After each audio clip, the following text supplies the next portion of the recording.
ආයුබෝවන් දුවේ පුතේ.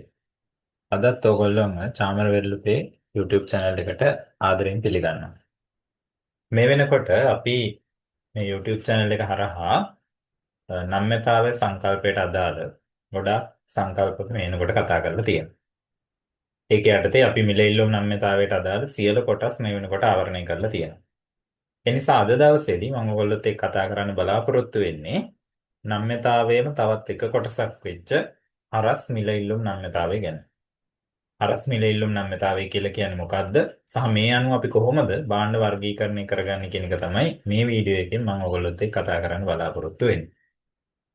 අපි මුලින්ම බලමු මිලෙල්ලුම් නම්‍යතාවයට වඩා අපි මේ කතා කරන්න හදන හරස් මිලෙල්ලුම් නම්‍යතාවයේ තියෙන වෙනස මොකක්ද කියලා.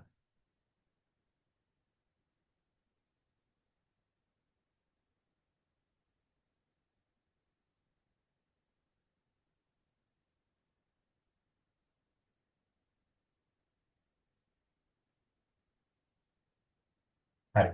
හරස් මිලෙල්ලුම් නම්‍යතාවය කියලා කියන්නේ දැන් අපි මිලෙල්ලුම් නම්‍යතාවය කලින් කතා කරානේ. මිලෙල්ලුම් නම්‍යතාවය කියලා කිව්වේ සලකා බලන භාණ්ඩයේ මිලේ ප්‍රතිශතක වෙනසකට ඒකේ ප්‍රමාණය කොච්චර ප්‍රතිශතයකින් ප්‍රතිචාර දක්වනවද කියලා හොයන එකට. ඒතර මේක ගණනය කරන්න පුළුවන් ක්‍රම සහ මේක ගණනය කරාට පස්සේ අපිට ලැබෙන උත්තර ගැන අපි කතා කරලා තියෙනවා. හරස් මිලෙල්ලුම් නම්‍යතාවය කියලා කියන්නේ සමහර අවස්ථාවන් වල පුතේ අපි කතා කරන භාණ්ඩය. එහෙම නැත්නම් අපි සලකා බලන භාණ්ඩයේ ඉල්ලුම් ප්‍රමාණය වෙනස් වීමක් වෙනවා. හැබැයි මේ ඉල්ලුම් ප්‍රමාණය වෙනස් වෙන්නේ ඒ සලකා බලන භාණ්ඩයේ මිල වෙනස් වෙලා නෙමෙයි. ඒ වෙනසට හේතුව ඒකේ සම්බන්ධිත භාණ්ඩයේ මිලේ වෙනස. මම ඒක උදාහරණයක් විදිහට ඔයගොල්ලන්ට මෙන්න මේ විදිහට පැහැදිලි කරලා දෙන්නම්.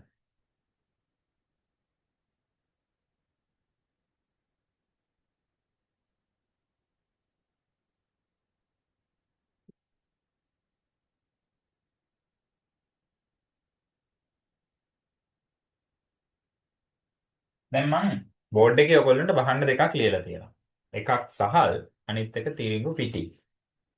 අපි මේ විදිහට ගමුකෝ.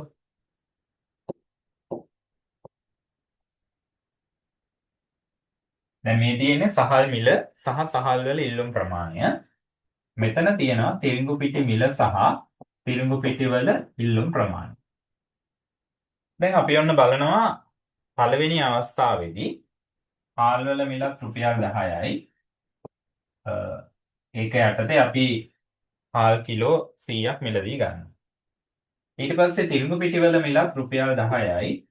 ඒක යටතේ අපි කිලෝ 100ක් මිලදී ගන්නවා. දැන් මේ වෙලාවේ හාල් වලවත් තිරිඟු පිටි වලවත් මිල වෙනසක් නැහැ. හාල් රුපියල් 10යි තිරිඟු පිටි මිලත් රුපියල් 10යි. එතකොට අපිට මේ භාණ්ඩ දෙක මිලදී ගන්න පුළුවන් පාරිභෝගිකයාගේ කැමැත්ත අනුව. දැන් එකපාරටම අපි හිතමු මේ තිරිඟු පිටි කියන භාණ්ඩයේ මිල 10 ඉඳලා 20ට වැඩි වෙනවා. දැන් සහල් තිරිඟු පිටි කියන භාණ්ඩ දෙක තිබ්බේ කලින් නම් මේ දෙන්නගේ මිල දෙක සමානයි. එකපාරටම දැන් තිරිඟු පිටි වල මිල වැඩි වෙලා තියෙනවා. තිරිඟු පිටි වල මිල වැඩි වෙලා තියෙන්නේ හාල් වල මිල වෙනස් වෙන්නේ නැතුව තියෙන වෙලාවක. අපි එහෙම හිතමුකෝ. හාල් වල මිල රුපියල් 10ම තියෙද්දි තිරිඟු පිටි වල මිල රුපියල් 20 දක්වා ඉහළ ගිහිල්ලා තියෙනවා. දැන් හාල් වල මිල එහෙමම තමයි. ඊළඟට වැදගත්ම දේ අපි හිතමු පුතේ අපි සලකා බලන භාණ්ඩය. අපි මේ කතා කරන්නේ සහල් කියන භාණ්ඩය ගැන කියලා. ඒ උපකල්පනය මත අපි මේ කතාව කතා කරගෙන යමු. එහෙනම් මතක තියාගන්න අපේ කතා කරන භාණ්ඩය සලකා බලන භාණ්ඩය සහල්. එතකොට ඔන්න දැන් සහල් වල මිල එහෙමම තියෙද්දි තිරිඟු පිටි වල මිල තමයි වැඩි වෙලා තියෙන්නේ. දැන් තිරිඟු පිටි පැත්තෙන් හිතුවොත් එහෙම එයාගේ මිල වැඩි වුණ නිසා පාරිභෝගිකය මොකද වෙන්නේ? මිලදී ගන්න ප්‍රමාණය අඩු වෙනවා. පාරිභෝගිකය මේ භාණ්ඩේ මිලදී ගන්න එක අඩු වෙනවා. ඒ නිසා දැන් එන්න තිරිඟු පිටි වල ඉල්ලුම් ප්‍රමාණය 50ට පහළ යනවා. ඒ එක්කම දැන් මේ තිරිඟු පිටි මිලදී ගත්ත පාරිභෝගිකයන්ගෙන් යම්කිසි ප්‍රමාණයක් ඇවිල්ලා ඒගොල්ලෝ සහල් මිලදී ගන්න පුළුවන්. ඒ නිසා සහල් වල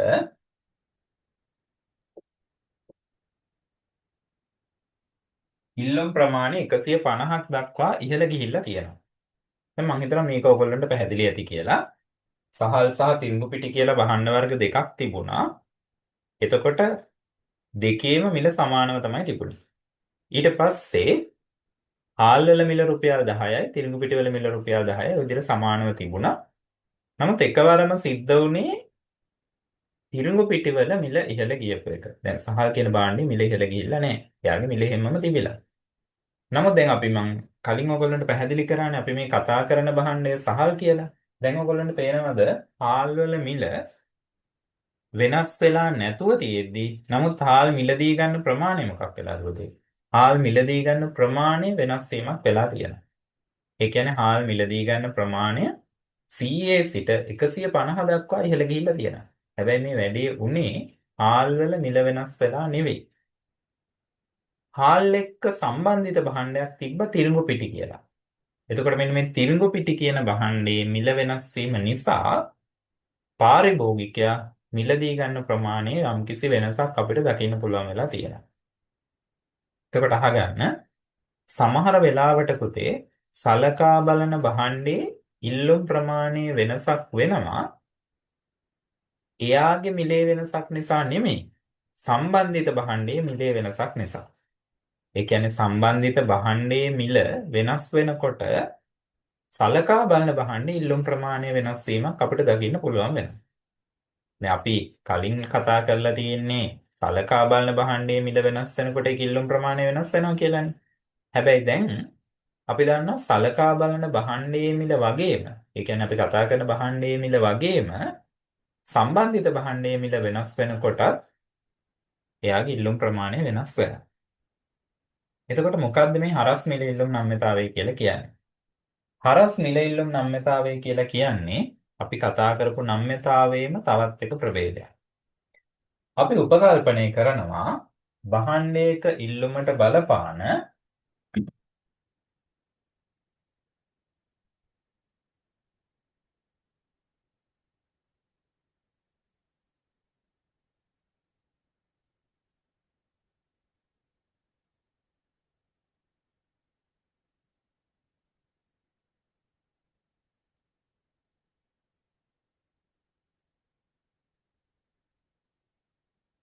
මෙන්න මෙහෙම උපකල්පනයක් අපි දාගන්නවා. භාණ්ඩයක ඉල්ලුමට බලපාන සම්බන්ධිත භාණ්ඩයේ මිල හැර භාණ්ඩයක ඉල්ලුමට ගොඩක් සාධක බලපානවනේ. ඒකෙන් සම්බන්ධිත භාණ්ඩයේ මිල කියලා කියන්නේ ආදේශක හෝ අනුපූරකනේ. අන්නේ සම්බන්ධිත භාණ්ඩයේ මිල හැර අන් සියලුම සාධක ස්ථාවරව තියෙති. යම් නිශ්චිත අවස්ථාවක භාණ්ඩයක ඉල්ලුමට බලපාන සම්බන්ධිත භාණ්ඩයේ මිල හැර අන් සියලුම සාධක ස්ථාවරව තියෙද්දී සම්බන්ධිත භාණ්ඩයේ මිලේ ප්‍රතිශතක වෙනසකට සම්බන්ධිත භාණ්ඩයේ මිල ප්‍රතිශතක වෙනස් වෙනකොට සලකා බලන භාණ්ඩයේ ඉල්ලුම් ප්‍රමාණය ඒකට කොච්චර ප්‍රතිශතයකින් ප්‍රතිචාර දක්වනවද කියලා හොයන එකට තමයි අපි කියන්නේ මොකක් කියලාද? හරස් මිල ඉල්ලුම් නම්‍යතාවය කියලා කියන්නේ. පැහැදිලිද? යම් නිශ්චිත අවස්ථාවක භාණ්ඩයක ඉල්ලුමට බලපාන සම්බන්ධිත භාණ්ඩයේ මිල ඇර අන් සියලුම සාධක ස්ථාවරව තියෙන වෙලාවක සම්බන්ධිත භාණ්ඩයේ මිලේ වෙනසකට සලකා බලන භාණ්ඩ ඉල්ලුම් ප්‍රමාණය කොච්චර ප්‍රතිශතයකින් ප්‍රතිචාර දක්වනවද කියලා හොයන එකට තමයි අපි කියන්නේ මොකක් කියලාද? හරස් මිල ඉල්ලුම් නම්‍යතාවය කියලා. දැන් මම මේක උදාහරණයෙන් පැහැදිලි කරලා දෙන්නම් බලන්න. දැන් ඔයාලට පේනවා හාල් වල ඉල්ලුම් ප්‍රමාණය වෙනස් වෙලා. හැබැයි හාල් වල ඉල්ලුම් ප්‍රමාණය වෙනස් වුනේ හාල් මිල වෙනස් වෙලා නෙමෙයි. කවුරු වෙනස් වෙලාද? තිරිඟු පිටි මිල වෙනස් වෙලා නිසා. ඒතර තිරිඟු පිටි කියන්නේ පුතේ හාල් වල සම්බන්ධිත භාණ්ඩය. දැන් ඔයාලට පේනවා අපි මේ විදිහට ගත්තොත් මෙන්න මෙතන මිල 10 ඉඳලා 20ට 100ට 100කින් මිලේ 100ට 100ක වෙනසක් හැදිලා තියෙනවට පේනව නේද? මිල රුපියල් 10 තිබ්බ එක 20 වෙලා තියෙනවා. සම්බන්ධිත භාණ්ඩයේ තමයි. සම්බන්ධිත භාණ්ඩයේ මිල 100ට 100කින් ඉහළ ගිහිල්ලා කියලා. එතකොට ඒකට රියැක්ෂන් එක විදිහට ඒකට ප්‍රතිචාරයේ විදිහට සලකා බලන භාණ්ඩේ ඉල්ලුම් ප්‍රමාණය වෙනස් වෙලා තියෙනවා. ඒ කියන්නේ මෙයා මේ පැත්තෙන් වෙනස් වෙනකොට මෙයාගේ ඉල්ලුම් ප්‍රමාණය වෙනස් වෙලා තියෙනවා. පැහැදිලිද? එයාගේ ඉල්ලුම් ප්‍රමාණය පුතේ මෙයාගේ මිල 100ට 100කින් ඉහළ යද්දි මෙයාගේ ඉල්ලුම් ප්‍රමාණය 150කින් ඉහළ ගිහිල්ලා තියෙනවා. දැන් ඔයාලට පේනවාද එහෙනම් සම්බන්ධිත භාණ්ඩයේ මිලේ වෙනසකට තමයි සලකා බලන භාණ්ඩයේ ඉල්ලුම් ප්‍රමාණය ප්‍රතිචාර දක්වලා තියෙන්නේ. මෙයාගේ මිලේ වෙනසකට මෙයා ප්‍රතිචාර දක්වනවා. මෙන්න මේ ප්‍රතිචාරය මනින එකට තමයි අපි කියන්නේ මොකක් කියලාද? හරස් මිල ඉල්ලුම් නම්‍යතාවය කියලා කියන්නේ. පැහැදිලිනේ? ඒක නිසා තමයි මම අර නිර්වචනය කිව්වේ මිල යම් නිශ්චිත අවස්ථාවක භාණ්ඩයේ කිල්ලුමට බලපාන සම්බන්ධිත භාණ්ඩයේ මිල හැර අන් සියලුම සාධක ස්ථාවරව තියෙන වෙලාවක සම්බන්ධිත භාණ්ඩයේ මිලේ ප්‍රතිශතක වෙනසකට සලකා බලන භාණ්ඩ ඉල්ලුම් ප්‍රමාණය කොච්චර ප්‍රතිශතයකින් ප්‍රතිචාර දක්වනවද කියලා හොයන එකට තමයි අපි කියන්නේ මොකක් කියලාද? හරස් මිල ඉල්ලුම් නම්‍යතාවය කියලා. මම හිතනවා මේක ඔයගොල්ලන්ට පැහැදිලි ඇති කියලා. මොනවා හරි අඩුපාඩුවක් තියෙනවා නම් නැවත වීඩියෝ එක නවත්තලා ගිහිල්ලා බලලා ඒ අඩුපාඩු ටික නිවැරදි කරගෙන ආයෙ මේ පාඩම බලන්න. හරි. දැන් එතකොට ඔයාලට පැහැදිලිව පේනවා මේකෙන් භාණ්ඩ දෙකක් සම්බන්ධ වෙනවා කියන්නේ. හරස් මිල ඉල්ලුම් නම්‍යතාවය කියන එකේ භාණ්ඩ දෙකක් සම්බන්ධ වෙනවා. එකක් සම්බන්ධිත භාණ්ඩය. එයාගේ තමයි මිලේ වෙනස තියෙන්නේ. ප්‍රමාණ වෙනස තියෙන කාගේද? සලකා බලන භාණ්ඩය. හරි.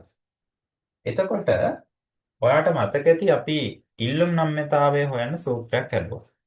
ඒ වගේ පුතේ හරස් මිල ඉල්ලුම් නම්‍යතාවය හොයන්නත් අපිට සූත්‍රයක් හදාගන්න පුළුවන්. අපි ඒක මුලින්ම ලියනවා.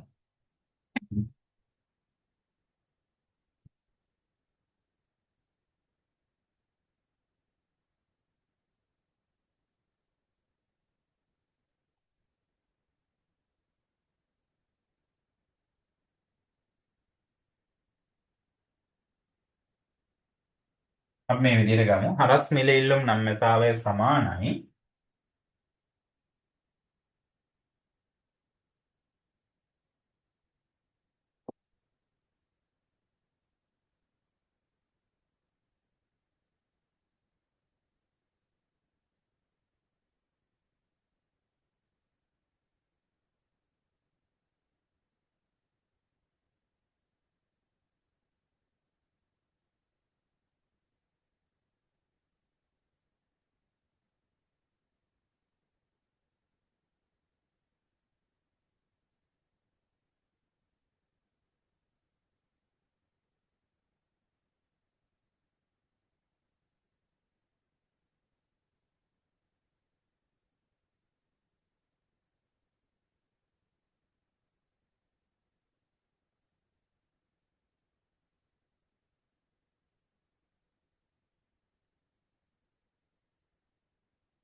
මෙන්න මේ විදිහට අපි ලියන්න පුළුවන්.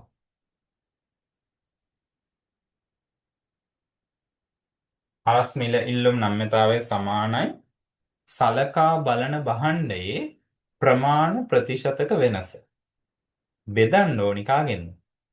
සම්බන්ධිත භාණ්ඩයේ මිලේ ප්‍රතිශතක වෙනසෙන්. එයාට මතක නම් අපි ඉල්ලුම් නම්‍යතාවය හොයපු සූත්‍රය. ඉල්ලුම් නම්‍යතාවය හොයද්දී අපි හෙව්වේ සලකා බලන භාණ්ඩයේ ප්‍රමාණ ප්‍රතිශතක වෙනස බෙදුවා සලකා බලන භාණ්ඩයේ මිලේ ප්‍රතිශතක වෙනසෙන්. හැබැයි දැන් මෙතන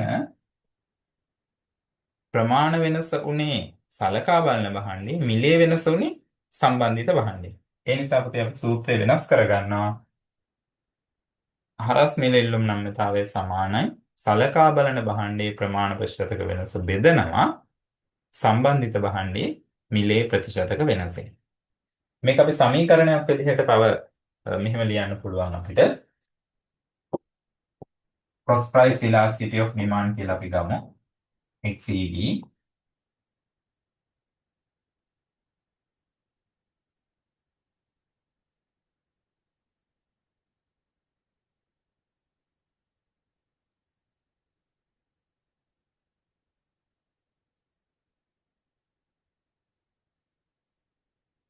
මෙන්න මේ විදිහටත් අපිට ගන්න පුළුවන්. ඒ කියන්නේ හරස් මිලිල්ලුම් නම්‍යතාවයේ සමානයි සලකා බලන භාණ්ඩය. මේ x කියලා මම දාලා තියෙන x කියන්නේ අපි කතා කරන භාණ්ඩය. සලකා බලන භාණ්ඩය කියන එක අඟවන්න. සලකා බලන භාණ්ඩයේ ප්‍රමාණ ප්‍රතිශතක වෙනස බෙදීම සම්බන්ධිත භාණ්ඩයේ මිලේ ප්‍රතිශතක වෙනස y කියන්නේ ඒකත් එක්ක සම්බන්ධ වෙන භාණ්ඩය. එතකොට අපිට මේ සූත්‍රයම මේ විදිහට හදාගන්න පුළුවන්. ඒතර මතක තියාගන්න හරස් මිලිල්ලුම් නම්‍යතාවය කියන එක අපිට ගණනය කරන්න පුළුවන් සලකා බලන භාණ්ඩයේ ප්‍රමාණ ප්‍රතිශතක වෙනස බෙදලා සම්බන්ධිත භාණ්ඩයේ මිලේ ප්‍රතිශතක වෙනසෙන්. හරි. දැන් අපි මේ ඔක්කොමත් එක්ක දන්නවා මේ සූත්‍රය වගේම අපි ඉල්ලුම් නම්‍යතාවයේ සූත්‍ර ටිකත් අපිට මතක නම් අපිට ඉල්ලුම් නම්‍යතාවයේදී මේ සරලව අපි සූත්‍රයක් පාවිච්චි කරා නම්‍යතාවය හොයන්න. මෙතන වාට ඒක මතක ඇති කියලා. ඒ තමයි මේ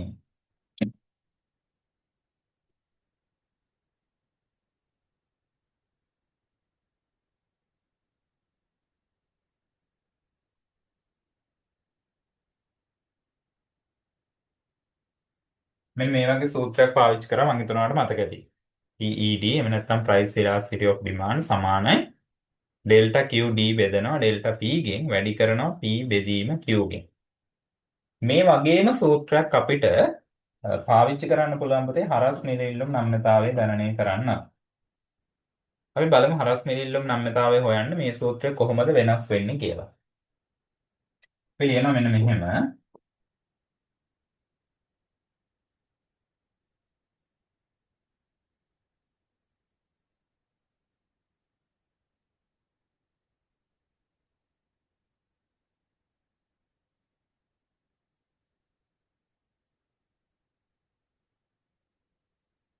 මම වාක්‍යය අර කලින් සූත්‍රයම නෙවෙයි තියෙන්නේ කියලා. ඔව් මේකෙම පොඩි වෙනස්කමක් කරනවා. මෙන්න මේ QD තියෙන හැම තැනකටම මම අලුතෙන් අකුරක් ගෙනihin දානවා x කියලා. x. P තියෙන හැම තැනකටම මම අකුරක් දානවා y කියලා.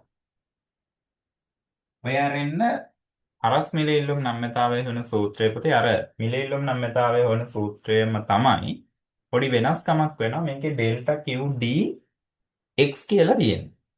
ඒ කියන්නේ QD ගාවින් x එකක් තියෙනවා. මෙතනත් Q ගාවින් x එකක් තියෙනවා. මෙතන ඩෙල්ටා P තියෙනවා. P තියෙන්නේ y එක්ක y කියලා එකක් තියෙනවා. මෙතනත් P ගාවින් y එකක් තියෙනවා. ඇයි අපි මේ xy කියලා දාන්නේ? x කියලා කියන්නේ සලකා බලන භාණ්ඩය කියන එක හංගවන්න. එතකොට x ඩෙල්ටා QD x කියන එකේ තේරුම තමයි සලකා බලන භාණ්ඩයේ තමයි මේ ප්‍රමාණ වෙනස ගන්න ඕන. ඩෙල්ටා QD x කියන්නේ ඒකයි. ඩෙල්ටා PY කියලා කියන්නේ මොකද්ද? අපි මිලේ වෙනස ගන්න ඕන. නමුත් මිලේ වෙනස ගනිද්දී අපි මතක තියාගන්න ඕන අපි මිලේ වෙනස ගන්නේ සම්බන්ධිත භාණ්ඩයේ මිලේ වෙනස. පැහැදිලිද? ඊළඟට මෙතනදිත් අපි ගන්නේ සම්බන්ධිත භාණ්ඩයේ කලින් තිබ්බ මිල සහ මෙතනදී අපි ගන්නේ සලකා බලන භාණ්ඩයේ කලින් තිබ්බ ප්‍රමාණය. පැහැදිලිද? හරි. මෙන්න මේ විදිහට තමයි අපිට හරස් මිල ඉල්ලුම් නම්‍යතාවය හදා ගන්න පුළුවන් වෙන්නේ. ඒතර ඕක තමයි හරස් මිල ඉල්ලුම් නම්‍යතාව සංගුණකය හොයන සූත්‍රය. මම හිතනවා ඔයගොල්ලන්ට පැහැදිලි ඇති කියලා. හරි. අපි මේකට අනුව ගණනක් හදලා බලමු කොහොමද හරස් මිල ඉල්ලුම් නම්‍යතාවය ගණනය කරන්නේ කියලා. හරි. හරි. දැන් ඕගොල්ලන්ට පේනවා ඇති මම බෝඩ් එකේ උදාහරණයක් ලියලා තියෙනවා සහල් තිරිඟු පිටි කියන භාණ්ඩ දෙකේ. දැන් ඔයාලට මේක බලපු ගමන්ම පේන්න ඕනේ පුතේ හාල් වල මිල වෙනස් වෙලා නැහැ කියන එක. හාල් වල මිල වෙනස් වෙලා නැහැ. එයා හැමම 10ම තියෙනවා. නමුත් තිරිඟු පිටි වල මිල මොකක් වෙලා තියෙන්නේ? වෙනස් වෙලා තියෙන. ඒ කියන්නේ සම්බන්ධිත භාණ්ඩයේ මිලේ වෙනසක් වෙලා තියෙනවා. නමුත් සලකා බලන භාණ්ඩයේ මිලේ වෙනසක් වෙලා නැහැ. හැබැයි සම්බන්ධිත භාණ්ඩයේ මිලේ වෙනසට සලකා බලන භාණ්ඩ ඉල්ලුම් ප්‍රමාණය ප්‍රතිචාර දක්වලා තියෙනවා.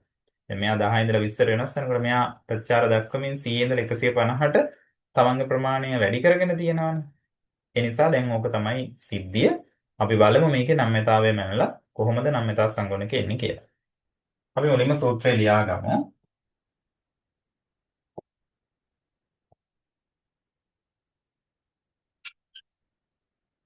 ඩෙල්ටා QD දානවා.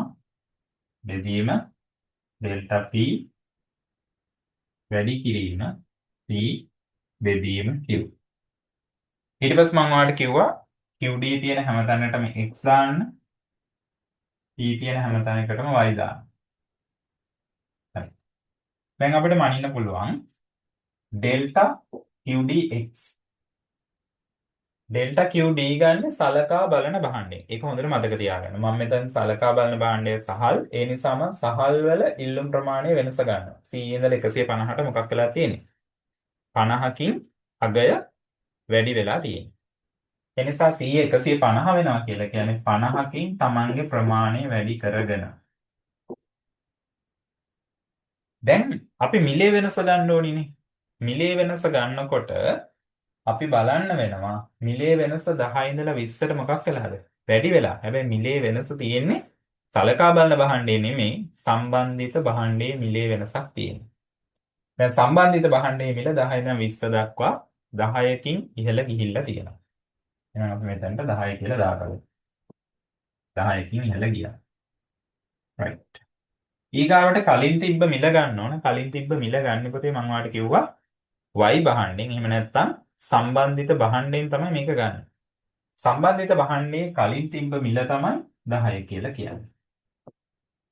ඊට පස්සේ අපි ගන්න ඕන Q ගන්න ඕන x ගෙන්. ඒ කියන්නේ සලකා බලන භාණ්ඩයේ ඉල්ලුම් ප්‍රමාණය තමයි ගන්න. ඒක අපි 100 ගන්න. මේ 10ට මේ 10 අයින් වෙනවා. 50 100ට බෙදුවහම පුතේ උත්තරයක් අපිට එනවා ධන 0.5 කියලා. right. දැන් අපි ඊළඟට දැනගන්න ඕනේ මේ ධන 0.5 කියන එක කොහොමද අපි අර්ථ දක්වන්නේ කියලා. ධන 0.5 කියන එක අපි අර්ථ දක්වන්නේ මෙන්න තමයි අපි පැහැදිලි කරන්නේ සම්බන්ධිත භාණ්ඩයේ මිල 100ට 1කින් වෙනස්. සම්බන්ධිත භාණ්ඩයේ මිල 100ට 1කින් වෙනස් වන විට සලකා බලන භාණ්ඩයේ ඉල්ලුම් ප්‍රමාණය 100ට 0.5කින් වෙනස් වෙනවා. පැහැදිලිද මම කියව එක? සම්බන්ධිත භාණ්ඩයේ මිල 100ට 1කින් වෙනස් වෙනකොට සලකා බලන භාණ්ඩයේ ප්‍රමාණය 100ට 0.5කින් වෙනස් වෙනවා කියන එක තමයි මේක සරල තේරුම. මම ඒක ඔයගොල්ලන්ට පැහැදිලි ඇති කියලා. හරි. එතකොට එහෙනම් දැන් අපිට මේකේ විදිහට නම්‍යතා සංගුණකය හෙව්වොත් නම්‍යතා සංගුණකයේ අගය ලැබිලා තියෙනවා කීයයි කියලාද? 0.5යි ධන අගයක් විදිහට තමයි ලැබිලා තියෙන්නේ. ධන 0.5ක් කියලා. ඒකේ තේරුම තමයි මෙයාගේ මිල 100ට 1කින් වෙනස් වෙනකොට මෙයා 100ට 0.5කින් ඒකට රියැක්ෂන් එකක් දීලා ප්‍රතිචාරයක් දක්වනවා. නම්‍යතාවය අපි හොයන්නේ ප්‍රතිචාර දැක්වීමනේ. ඔන්න ඒක අපි හෙව්වා. right. අපි ඊගාවෙකට යමු. මේ තියෙන තව උදාහරණයක්. මේකෙත් ඔයාලට පේන නැති මම භාණ්ඩ දෙකක් ලියලා තියෙනවා. ඉතුල් පැණි සහ මීකිරි. අපි වැඩිපුර ආහාරයට ගන්න කෑමක් නේද? ඉතුල් පැණි මීකිරි මේ දෙන්න අපි පාවිච්චියට ගන්නවා. يعني මීකිරි කන්න ඕන වුණාම අපි කිතුල් පැණි ටිකක් ගේනවා. ඒතර දැන් මගේ සලකා බලන භාණ්ඩේ කිතුල් පැණි. ඒකේ සම්බන්ධිත භාණ්ඩය කවුද? මීකිරි. දැන් ඔයාලට පේනවද කිතුල් පැණි වල ඉල්ලුම් ප්‍රමාණය පහළ ගිහිල්ලා තියෙනවා 100 ඉඳලා 50 දක්වා.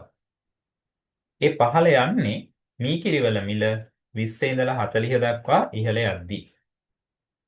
මෙයාගේ මිලේ වෙනසක් නැතුව එයාගේ ඉල්ලුම් ප්‍රමාණයේ වෙනසක් තියෙනවා. හැබැයි මේ වෙනස ඇති වෙලා තියෙන කවුරු නිසාද? මීකිරි වල මිල වෙනස් වෙච්ච නිසා. එහෙනම් දැන් ඔයාලට තේරෙනවා සම්බන්ධිත භාණ්ඩයේ මිල වෙනස් වෙනකොට සලකා බලන භාණ්ඩේ ඒකට රියැක්ෂන් එකක් ප්‍රතිචාරයක් දීලා තියෙනවා. අපි මේකේ නම්‍යතාවය හොයමු.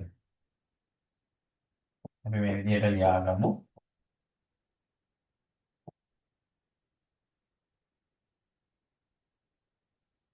මේක සාමාන්‍ය නම්‍යතාවය හොයන සූත්‍රයම ලියලා හදන්න පුළුවන් නේ. අර xy දාන එක විතරයි මේක වෙනස් වෙන්නේ.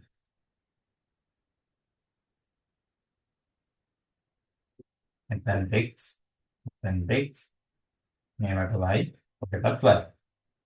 දැන් අපි නම්‍යතාව සංගුණකේ හදමු. ඩෙල්ටා QD මෙයාගේ ඩෙල්ටා QD කොච්චරක් වෙනස් කරාද? 100 සිට 50 දක්වා 50කින් අඩු වෙලා. එහෙනම් ඍණ 50යි. දැන් සම්බන්ධිත භාණ්ඩයේ මිලේ වෙනස ගන්න ඕන. 10 ඉඳලා 20ට පුතේ මොකක් වෙලාද? 20ක් ඉහළ ගිහිල්ලා. 20ක් ඉහළ ගිහිල්ලා. වැඩි කිරීම කලින් තිබුණ මිල. කලින් තිබ්බ මිල ගන්න සම්බන්ධිත භාණ්ඩේ. 20යි කලින් තිබ්බ ප්‍රමාණය සලකා බලන භාණ්ඩයේ 100. එතකොට මේක 1යි 20ට 1යි. දැන් අපිට උත්තරයක් එනවා 50 බෙදීම 100යි කියලා කියන්නේ හරියටම භාගයයි. භාගයයි කියලා කියන්නේ ඍණ 0.5. ඍණ 0.5ක් තමයි අපිට පිළිතුර ලැබෙන්නේ. කලින් එකේදී වාට උත්තරේ ලැබුණේ ධන 0.5ක්. මේකේ කියන්නේ ඍණ 0.5ක් කියලා. දැන් මේ ඍණ 0.5 තේරුම මොකක්ද? මේකෙන් කියන්නේ පුතේ මී කිරි මිල 100ට 1කින් වෙනස් වුණා. මී කිරි මිල 100ට 1කින් වෙනස් වුණොත් කිතුල් පැණි ඉල්ලුම් ප්‍රමාණය 100ට 0.5කින් ඒකට ප්‍රතිචාර දක්වනවා. පැහැදිලිද? කිතුල් පැණි මී කිරි වල මිල 100ට 1කින් වෙනස් වුණොත් කිතුල් පැණි වල ඉල්ලුම් ප්‍රමාණය එකට 100ට 0.5කින් ප්‍රතිචාර දක්වනවා. වැදගත්ම දේ මේ ඍණ ලකුණෙන් කියන්නේ මොකක්ද කියලා. ඍණ කියන එකෙන් කියන්නේ මේ ප්‍රතිචාර දැක්වීම ප්‍රතිලෝම වශයෙන් තමයි වෙන්නේ. ඒ කියන්නේ මෙයාගේ මිල ඉහළ ගියොත් මෙයා එකට ප්‍රතිචාර දක්වන්නේ ඉල්ලුම් ප්‍රමාණය පහළ යවනවා. මෙයාට වඩා මෙයා වෙනස් වෙමින් යනවා. මෙයාගේ මිල ඉහළ ගියොත් මෙයාගේ ප්‍රමාණය පහළ යනවා. මෙයාගේ මිල පහළ ගියොත් මෙයාගේ ප්‍රමාණය ඉහළ යනවා. ඒ නිසා මේ ඍණ සම්බන්ධයක් තියෙන බව තමයි මේ ඍණ සංගුණකයෙන් පැහැදිලි කරන්නේ. පැහැදිලිද? ඔන්න අපි නම්‍යතාවය ගණනය කරන ක්‍රමවේදය අඳුනගත්තා. හරස් මිල ඉල්ලුම් නම්‍යතාවය ගණනය කරන ක්‍රමවේදය. හැම වෙලෙම මේ සූත්‍ර හදද්දී මතක තියාගන්න සම්බන්ධිත භාණ්ඩයේ මිලේ වෙනස ගන්නවා. සලකා බලන භාණ්ඩයේ ඉල්ලුම් ප්‍රමාණය වෙනස ගන්නවා. අරගෙන තමයි මේ වගේ ගානක් අපි හදන්න ඕන. හරි.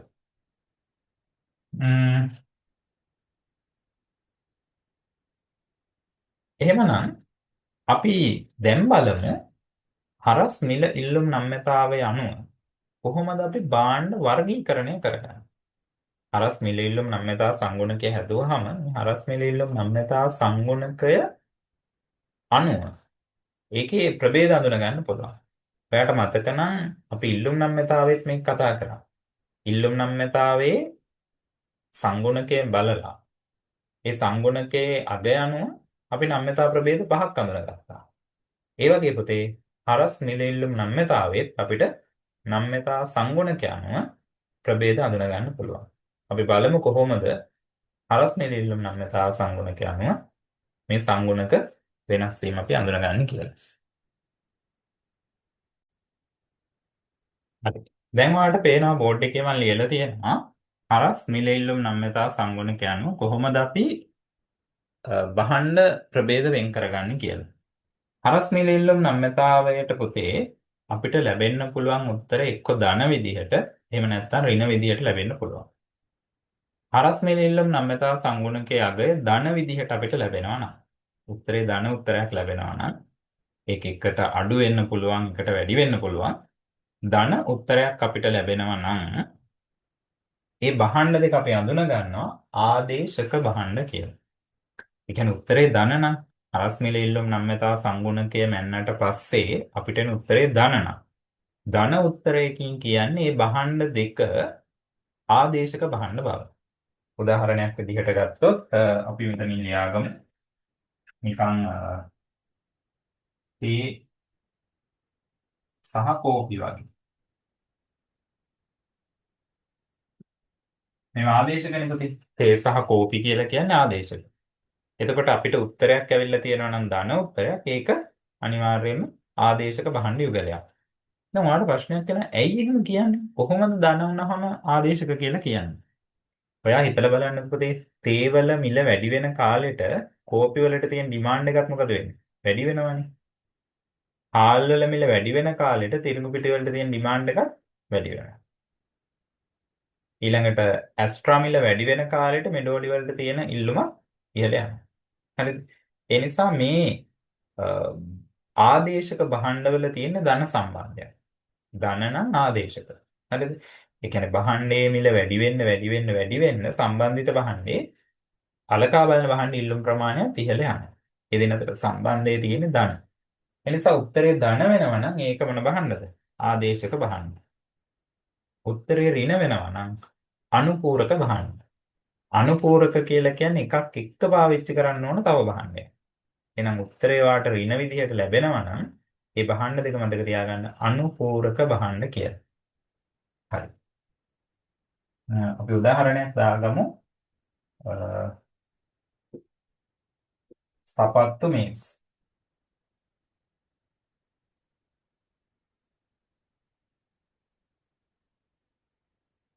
සපත්තු මේස් කියලා කියන්නේ අනුපූරක. මේ සපත්තු මිල වැඩි වෙනකොට මේස් වලට තියෙන ඩිමාන්ඩ් එක පහළ වෙනවා. සපත්තු මිල මෙහෙම වැඩි වෙනවා. මේස් වලට තියෙන ඩිමාන්ඩ් එක මෙහෙම පහළ වෙනවා. ෆෝන් මිල වැඩි වෙනකොට සිම් කාඩ් වල තියෙන ඩිමාන්ඩ් එක පහළ යනවා. එනිසා ඒ දෙන්න අතර තියෙන ප්‍රතිලෝම සම්බන්ධයක්. ඒ නිසා උත්තරේ ඍණ වුණොත් අනුපූරක භාණ්ඩ. භාණ්ඩ දෙකක් අරගෙන හරස් මිල ඉල්ලුම් නම්‍යතාවය මැන්නට පස්සේ උත්තරේ ඍණ නම් ඒ භාණ්ඩ දෙක අනුපූරක කියලා කියන්න පුළුවන්. ඊළඟට අපිට උත්තරේ බිඳුව ආවොත් ඒ බිඳුව ආවොත් ඒ භාණ්ඩ දෙක අසම්බන්ධිත භාණ්ඩ. ඒ කියන්නේ සම්බන්ධයක් නැහැ කියලා තමයි කියන්නේ. සම්බන්ධයක් නැහැ. කිසිම සම්බන්ධයක් නැති උදාහරණයක් විදිහට අපි ගත්තොත් එහෙම එළවලු සිමෙන්ති මේ දෙක සම්බන්ධයක් නේ. එළවලු සිමෙන්ති කියන දෙක සම්බන්ධ නැහැ. සම්බන්ධිත භාණ්ඩ. ඒ වගේ එකකදී නම් හරස් මිල ඉල්ලුම් නම්‍යතා සංගුණකයාගේ බිඳුවක් වෙනවා. පැහැදිලිද? එහෙනම් හරස් මිල ඉල්ලුම් නම්‍යතා සංගුණකයේ ධන වුණොත් ආදේශක, ඍණ වුණොත් අනුපූරක, බිඳුව වුණොත් අසම්බන්ධිත භාණ්ඩ කියලා තමයි අපිට අඳුනගන්න වෙන්නේ. right. ඊළඟට තව වැදගත් කාරණාවක් තියෙනවා. ඒ තමයි මේ හරස් මිල ඉල්ලුම් නම්‍යතා සංගුණකයේ මැන්නහම උත්තරේ ධන වෙන්න පුළුවන්. ධන වෙලා ඒක පුතේ එකට වැඩි අගයක් එනවා නම් දැන් ධන උත්තරයක් ඇවිල්ලා අපිට ධන උත්තරේ එකට වැඩි අගයක් එනවා නම් ඒ භාණ්ඩ වලට අපි කියනවා සමීප ආදේශක. يعني ඊටාම සමීපයි. ඒ සහ කෝපි වගේ සමීපම ආදේශක. හරිද? يعني ඒකේ තියෙන ක්ලෝස්නස් බව එහෙම නැත්නම් අර සමීප බව ඊටාම වැඩි. හරිද?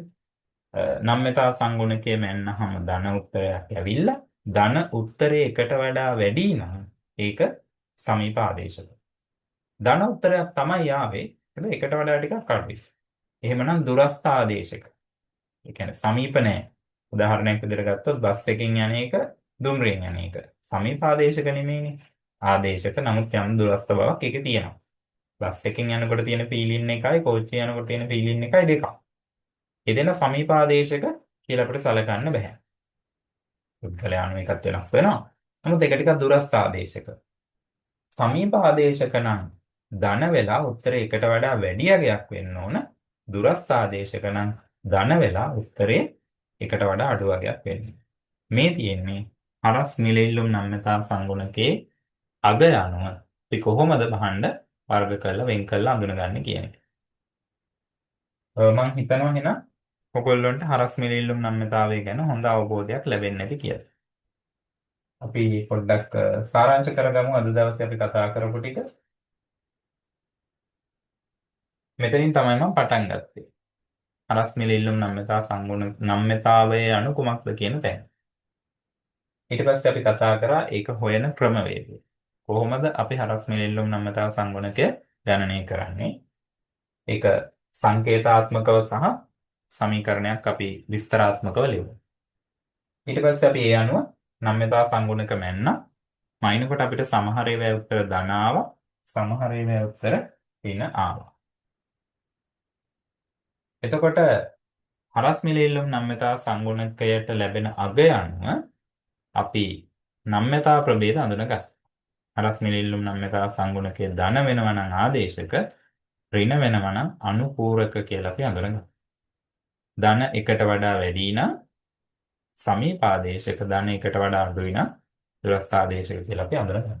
පැහැදිලිද? එහෙමනම් අපි හරස් මිලිල්ලුම් නම්‍යතාවය ගැන මේ කොටස අද අවසන් කරනවා. මේකේ ඕනම ගැටලුවක් තියෙනවා නම් නැවත වීඩියෝ එකට ගිහිල්ලා බලන්න. හරස් මිලිල්ලුම් නම්‍යතාවය ප්‍රායෝගිකව ව්‍යාපාරයකට වැදගත් වෙන්නේ කොහොමද? අපි කොහොමද හරස් මිලිල්ලුම් නම්‍යතාවයත් එක්ක තීන්දුව తీරන ගන්න? මේ ගැන අපි වෙනම වීඩියෝ එකකින් කතා කරමු. එhmenan අද දවසේ මේ වීඩියෝ එකෙන් මම සමුගන්නවා. ඔයගොල්ලෝ හැමෝටම සුබ දවසක්. ආයුබෝවන්.